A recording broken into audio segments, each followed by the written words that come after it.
ሰላም ሰላም ሰላማችሁ ብዝት ይበልልኝ። የማሂ ቤተሰቦች በሙሉ እንዴት ናቸው? ሰላም ነኝ፣ እግዚአብሔር ይመስገን።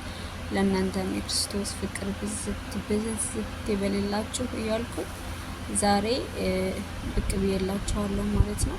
ዛሬም የመጣሁት መቼም የማያልቀው የኛ የስደተኞች መከራ ነው። እንጃ እኔ ምን እንደምል ባላቅም ሁልጊዜ የምናየው ነገር ሁልጊዜም ደህና ነገር ማየት በቃ በስደትም ይሁን በሀገር ላይ ይሁን ደህና ነገር ማየት ነውር የሆነበት ጊዜ ላይ ነው የደረስነው ማለት ነው። እያያችሁ ነው አይደለም? እችን ምስኪን የቀን ስራ ሰርታ የምትተዳደር ሴት እንዴት አድርጎ ጎትቶ እንደሚያፋጋት አስፓልት ላይ ገና አንድ ሻንጣ ለመሳብ ማለት ነው። አሁን ሴት ሻንጣ ላይ ምን ይገኛል? ምንም እኮ አይገኝም። ቢገኝ ሚኪያጅ ነው፣ ቢገኝ የያዘችው ስልክ ነው። ከዚህ ውጭ ምን ይገኛል? ኢትዮጵያ ብቻ ህግ የለም መንግስት የለም እንላለን እንጂ በየሀገሩ ነው ስቃይ ያለው። ለካ በየሀገሩ ነው እንደዚህ እየተሰቃየ ያለው። ማን ስደተኛው? አረ ወዴት እንጩህ ወገን፣ ወዴት እንሄድ? አሁንማ የሚመጡት እኮ እንዳሉ እኮ ህጻናቶች እኮ ናቸው። ገና የ10 አመት የ12 አመት። እንዲህ ወደ ማንም የምንጮኸው? ከዚህ መጥተው ምንድነው የሚሆኑት? የአእምሮ ህመምተኛ። ምክንያቱም ገና በቃ በልተው ተጫውተው ያልጠገቡ ህጻናቶች ናቸው እየመጡ ያሉት በዚህ ሰዓትማ እየመጡ ያሉት ጭራሹን እኮ ገና ጠግበው በልተው ማደር ያልቻሉ ገና ህጻናቶች እኮ ናቸው። ራሳቸውን ማስተዳደር የማይችሉ ህጻናቶች። በእኛ ጊዜ እኮ ፓስፖርት ሲሰጠን እኮ እንደ ጉድ እኮ ነው። 10 አመት 10 ምናምን አመት እየጨመርን እኮ ነው ሲሰጠን የነበረው። አሁን እኮ ገና የ11 አመት ህጻን ልጅ መጥቶ እዚህ ጭንቅላቱ እንዴት ይቀበላል? ገና ህጻንነቱን ያልጨረሰ መቦረቁን ገና ቦርቆ ተጫውቶ ያልጠገበ ህጻን መጥቶ እንዴት ነው ከፎቅ ከላይ ብሎ ሰርቶ ለሱም ለቤተሰብ የሚተርፈው? ሀገራችን ጦርነት ነው አውቃለሁ። ያለበት ሁኔታ በጣም አስከፊ ደረጃ ላይ ነው ያለ ነው። ቢሆንም ግን እናቶች፣ አባቶች ህጻናት ልጆቻችሁን ያዙ፣ አሳድጉ። እናንተ ተቸግራችሁ አሳድጉ። ማሳደግ ካልቻላችሁ አትውለዱ። በቃ የምህጎችን ተጠቀሙ። ህጻናት ሳያድጉ በስደት ላይ አይቅሩ። እናንተም ያለ ጠዋሪ አትቅሩ። ልጄ ልጄ ብላችሁ አታልቅሱ። በችግርም ቢሆን እዛው ሀገራችሁ አሳድጉ። እኛ ትልልቆቹ ያልቻልነውን አሁን የሚመጡ እስኪ በየቦታው እዩ ማለት ነው። በየቦታው ዝም ብላችሁ እስኪ እዩ። እከሌ እዚህ ሞተች፣ እከሌ እዚህ አብዳለች፣ እከሌ ሬሳዋን ለማስገባት ብር የከሊት ልጅ በቃ እንደዚህ እኮ ነው የሚሰማው። አሁን የሚመጡት ልጆች እንዳለ ከዚህ በፊልተር ያበደና ቪዲዮ ያያሉ ኢትዮጵያ። እሱን ካዩ በኋላ ልክ ኑሮ እንደዛ እንደሚያዩት ነው የሚመስላቸው ማለት ነው። ከዚህ ከመጡ በኋላ ግን ያያዩት በፊልተር ያበደ ፎቶ እና ቪዲዮ አይገናኝላቸውም። እዚህ መታ ፎቅ ታህት ምንዝሌ አጥላይ ስትባል ይህን ጠቢ፣ ይህን እንደዚህ አርጊ፣ ምግብ ስሪ፣ በቃ ጭንቅላታቸው ባንዴ ቡብ ይላል። እኛ ራሱ አልቻልነውም እንኳን የ10 አመት የ12 አመት ህጻና ማለት ነው እዚህ ጋር መጥቶ። እባካችሁ አረ ወገን እንተሳሰብ፣ ወገን እንተሳሰብ። ስደት ምንም አይነት ትርፍ የለውም። ስደት ያለው ስቃይ ነው። ስደት ያለው መከራ ነው። ስደት የሚወጣ ሰው በጣም የቸገረው፣ በጣም ምንም አይነት መንቀሳቀስ ላልቻለ፣ በጣም በችግር ውስጥ ላለ ሰው ብቻና ብቻ መሄጃ መድረሻ ካጣ ነው እንጂ ስደት የሚመከር አይደለም። እናንተ እህቶቼን እዚህ ሀገር የምትሰሩ እህቶቼ እኛ ሀገር እንዳንገባ እነሱ የችግር ማሰንቆ ይመቱብን የለ እንዴ? እናንተ ስታዲያ ምን ነው የስደት አስከፊነትን የሚደርስባችሁን ስንት ሆናችሁ እንደምታገኙ እንዳይመጡ ለምን አትመክሯቸውም? ምንም የሚያክል ሀገራችን ጦርነት ይሁን አዋቃለሁ ነው፣ ግን በሀገር ላይ ይሻላል፣ በሀገር ላይ ይሻላል። ለደላላ እኮ 700,000 800,000 1 ሚሊዮን ድረስ ከፍላችሁ የምትመጡ ሰዎች አላችሁ። ጭንቅላታችሁ ያስባል ወይ? ይሄንን ሀገራችሁ ላይ ለምን አሰሩበትም? ሀገር እኮ ሰው በትንሽ ተነስቶ ነው የሚለወጠው፣ በትንሽ ነገር በትንሽ። እኔ ማቃት በ50 ብር ተነስታ የትና የት የደረሰች ሴት አውቃለሁ። ፎቅ ሰርታ፣ ቤት ሰርታ፣ ለራሷ መኪና ገዝታ፣ ለራሷ ለልጆቿ በ50 ብር ወረት ማለት ነው። ዋናው ምንድነው? የስራ ፍላጎት ይኑራችሁ። ይህን ሰርቼ ራሴንም ቤተሰቦቼንም መለወጥ እችላለሁ ብላችሁ በራሳችሁ ኮንፊደንስ ካላችሁ የትም ነው የምትደርሱ። የማትደርሱበት ነገር የለም። አረብ ሀገር 24 ሰዓት ቆመን አይደለም የምንሰራው። 24 ሰዓት እኮ ከላይ ከታች ስንል እኮ ኩላሊታችን ደም እየተፋ እኛ ነጭ ላብ እኮ እየወጣን ነው አይደል እንደምንሰራው። ታዲያ ኢትዮጵያ እንደዚህ 24 ሰዓት ቁመን ፈግተን ብንሰራ አረብ ሀገር ላይ የምናገኘውን ብር የማናገኝበት ምክንያት ምን አለ? እህቶቼ ምን አለ? ከሰራን የትም ቢሆን ብር እናገኛለን። ስደት እና ስደት ብቻ አይደለም ብር የሚገኘው። ሀገራችን እኮ ስሟ ብቻ እየቀረ ነው። አሁን ከወጣቱ እኮ አለቀ፣ በስደቱ አለቀ፣ በጦርነቱ አለቀ። እናት አባት ያለ ጧሪ ቀባሪ ቀረ። ኢትዮጵያ ብቻ ስሟ መቅረቱ ምን ቀረው? የለም። ወጣት የሚባል እኮ አሁን የለም፣ በስንቱ አልቋል። ታስታውሳላችሁ? አሁን በቅርብ 188 ኢትዮጵያዊ የአሳራት ሆኖ ቀረ። እነዚህ እየታወቁት ናቸው። ያልታወቁት ፈጣሪ ይጠራቸው። በየድንበሩ ድንጋይ ስር ላይ በትልቅ መሳሪያ የሚሞቱት ድንጋይ እዛው ድንጋይ ጭነውባቸው የሚመጡትን እነሱን ፈጣሪ ይቁጠረው ስንቱ እንደሆነ። ይሄ ግን በይፋ የወጣው አንድ ጊዜ 180 ምናምን፣ አንድ ጊዜ 180 ምናምን ጀልባ ነው የተገለበጠው። አሁን በቅርብ ብሬክስ ቤት አይታችሁታል። ብሬክስ እንደዛ ደም እንባ እያለቀሰ ማለት ነው። ታዲያ ሲነግሯቸው አይሰሙ። ያን እያዩ እድላችንን እንሞክር ብለው ነው የሚወጡት። መፍረድ አይቻልም፣ መፍረድ አይቻልም ሀገሩ የሚያስቀምጥ ስላልሆነ። ግን ደግሞ ከመሞት መሰንበት በሀገር ላይ ንጹህ አየር እየተነፈስ ንጹህ አየር ከቤተሰብ ጋር ቤተሰብ ሳይናፍቀው የኢትዮጵያን ንጹህ አየር እየወሰዱ እኮ ምንስ ዞሮ ዞሮ ከእጅ ወዳፍ እኮ ማንም ሳይበላ እኮ አያድርም አይደል እንዴ?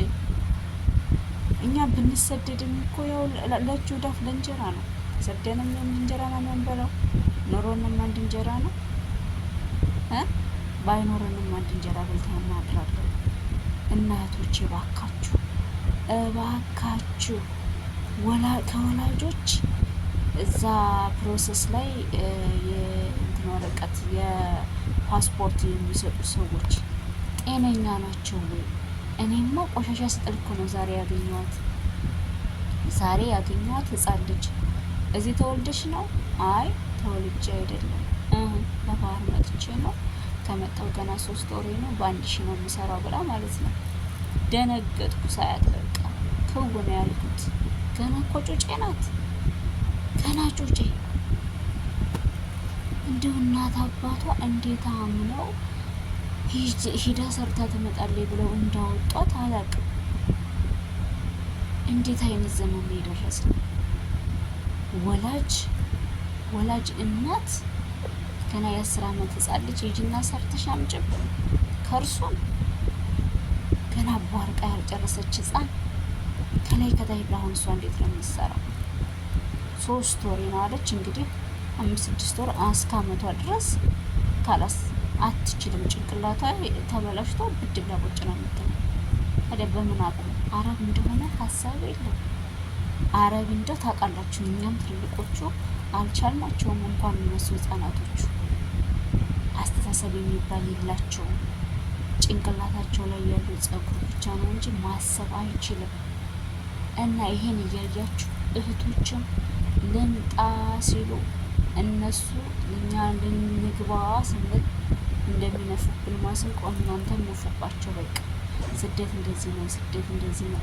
አስከፊነቱን ብቻና ብቻ ነገሯቸው። በቃ መጥፎ ጎኑን ብቻና ብቻ ነገሯቸው። አይምጡ ለእናንተ እህቶቻችሁ አይለቁባችሁ፣ ወንድሞቻችን አይለቁ።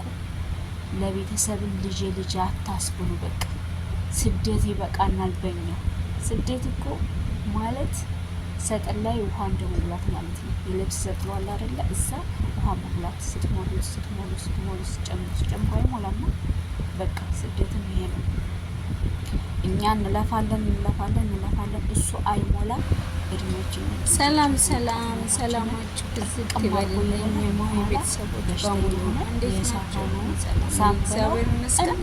ለእናንተ ክርስቶስ ፍቅር ብዝት ይበልላችሁ እያልኩ ዛሬ ብቅ ብዬላችኋለሁ ማለት ነው። ዛሬ ከሱ የማያልቀው የኛ የስደተኞች መከራ እንጃ እኔ ምን እንደምን ባላቅም በዛ ላይ የምናየው እና እህቶች እራሳችሁን ጠብቁ። በተለይ አሁን ላይ ስራ ስለጠፋ ሁላችንም በየቤት ነው ያለነው። ኢጃዛ ቤት አውቃለሁ ሲደብረን እንወጣለን። በምንወጣ ሰዓት ግን ሸባብ እንደዚህ ይጫወትብናል። እዩ እስመ አብ ወወልድ ወመንፈስ ቅዱስ አሐዱ አምላክ። እስመ አብ ወወልድ ወመንፈስ ቅዱስ አሐዱ አምላክ። መንግስት አለበት በሚባለው ሀረብ ሀገር ላይ የዚህን ያህል ጭካኔ፣ ያኛው በእግር የሚሄደው ሰውዬ ለራሱ ተባባሪ ነው መሰለኝ። ለምን እንኳ ብሎ አልጠይቀውም። ዞር ብሎ እንኳ አላያትም። ይሄም ሌሎችም አሉ ማለት ነው። ሌላ ወንድም ብቅ አለ። ለምንድን ነው ብሎ ሰውየውን ጋርጋውን ለመያዝ ከረቁጥሩን ይዞ ከተጠያቂነት ሰውየውን ማዳን፣ ሴትዮዋን ማዳን በቃ አልፈለጉም። ወይ ተባባሪ ናቸው ወይ ደግሞ ያው የምን ግድልሽ ነው እንጂ እያየ ነው። ይኸው እያየ ለራሱ ገለል አለ ማለት ነው። ሊያነሳት እንኳን ራሱ እኮ አልሞከረም። ታዲያ ይሄን እያየን ነው ስደት ይሻለናል የምንለው። ባህሩ አልበቃ ብሎን በባህር ስንመጣ ያሳራት መሆኑ አልበቃ ብሎን ከመጣም በኋላ እንደገና እንደዚህ አይነትም ስቃይ አለ። ስለዚህ ሁላችሁም እህቶቼ ከአረብ ሀገር እንምጣ ሲሏችሁ አትምጡ። አረብ ሀገር ምንም የለም፣ አረብ ሀገር እኛ እየተሰቃየ ነው፣ አረብ ሀገር እየሞቱ ነው ብላችሁ ወንድም እህቶቻችሁን ከልክሉ እንጂ አትቀበሉ። በባህርም አትቀበሉ፣ እንዲመጡም አትፍቀዱላችሁ። ቤተሰብም ብትሆኑ ማሳደግ ካልቻላችሁ ወይ አትውለዱ፣ ተጠቀሙ። እንግዲህ የ10 አመት የ11 አመት ልጅ ስደት ወጣች ማለት ገና ሳታድግ የእናቷን ጓዳ ሳትጠግብ አስቡት። አለመውለድ ይሻላል። ወልደን አሳደግን ብላችሁ ከምታወሩ አትውለዱ። 1 2 ወልዳችሁ የወለዳችኋቸውን እነሱ ነው እዛው አሳድጉ። ምንም ይክፋ፣ ምንም ጥሩ ነገር የለም። አዎ የለም። ነገር ግን ደግሞ ልጄ ብላችሁ ከምታለቅሱ አጠገባቸው አድርጋችሁ ቢራቡ ቢቸገሩ ይሻላል። መቼም ትምህርቱ እንደሆነ አቁመዋል። አሁን ላይ አማራ ክልል ላይ እየተማሩ አይደለም። እንኳን ትምህርት በዚሁ ከቀጠለ እጅ ወዳፍ ራሱ የሚበሉት የሚያጡበት ጊዜ ነው። ምክንያቱም ሰው ካልሰራ መኖር አይችልም። ካልሰራ መብላት አይችልም፣ መኖር አይችልም። ለመስራት ደግሞ መንቀሳቀስ አለበት። ለመንቀሳቀስ ደግሞ ሰላም መኖር አለበት። ሰላም ከሌለ ህዝቡ ተንቀሳቅሶ፣ ነጋዴው ነግዶ፣ ገበሬው አርሶ ካላመጣ ወዳጆቼ ተያይዞ ማለቅ ነው። ስለዚህ በእነሱ ፍርድ እየፈረድኩ አይደለም። ሀገር ላይ የተደላደለ ኑሮ ምን ጎሎባቸው ምናምን እያልኩ አይደለም። ከመሞት መሰንበት ይሻላል እና በሀገራችን ላይ ይሻለናል። እኛ ወተን ዛሬ እንግባ ነገ እንግባ አልሞላ ብሎን ጊዜያችን ወጣትነታችን ሁሉ ነገራችን አተናል። ወታችሁም የሚሞላ ጠብ የሚል ነገር ስለሌለ መቼም አንድ እንጀራ በልቶ ለማደር ሀገራችን ይሻላል እና ባካችሁ እህቶቼ ልለምናችሁ አትውጡ። ይሄን ቪዲዮ እዩት።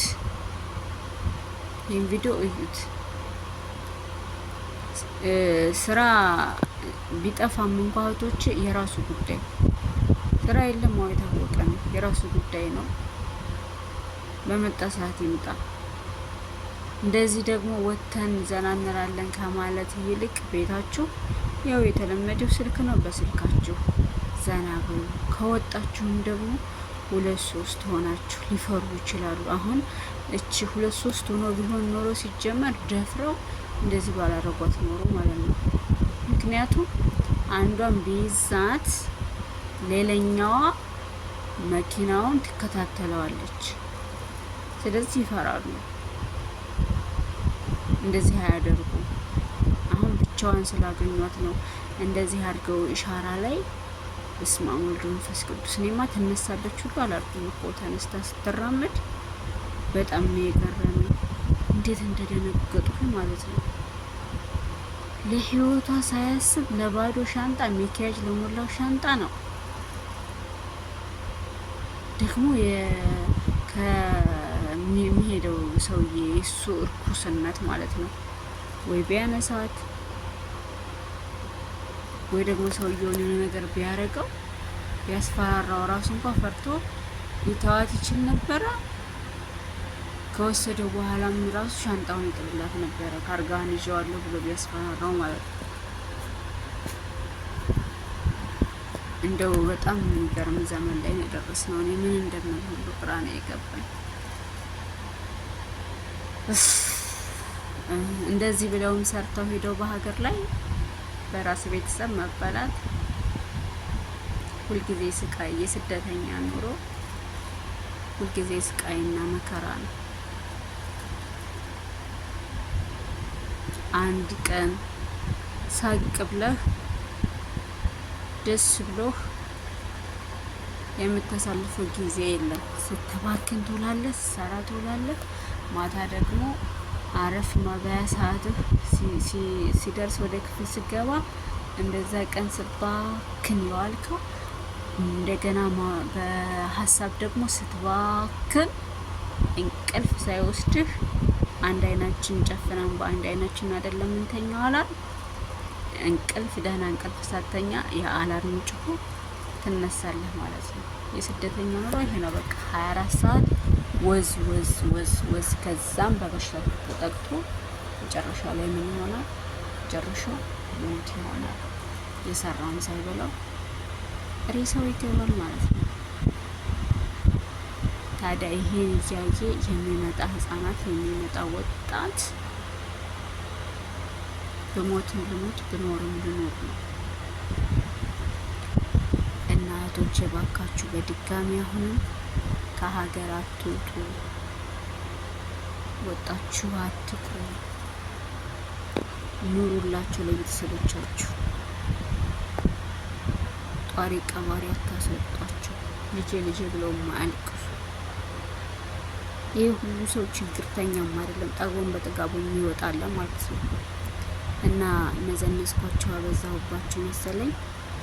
ቻናሌን ከወደዳችሁት ደግሞ ሰብስክራይብ እና ላይክ እያደረጋችሁ አበረታቱን ማለት ነው። በኮሜንት ይሄን ታረጊ፣ ይሄ ነው ስህተት ካለም አስተያየታችሁን እቀበላለሁ ማለት ነው። በሌላ ቪዲዮ ውስጥ ከምንገናኝ ድረስ ሰላም ቆዩልኝ። ወዳችሁና ፍቅዳችሁ የምትከታተሉኝ ደግሞ ቻናሌ ቤተሰቦች ሁልጊዜ ፈጣሪ ያክብርልኝ፣ ክብር በሉልኝ።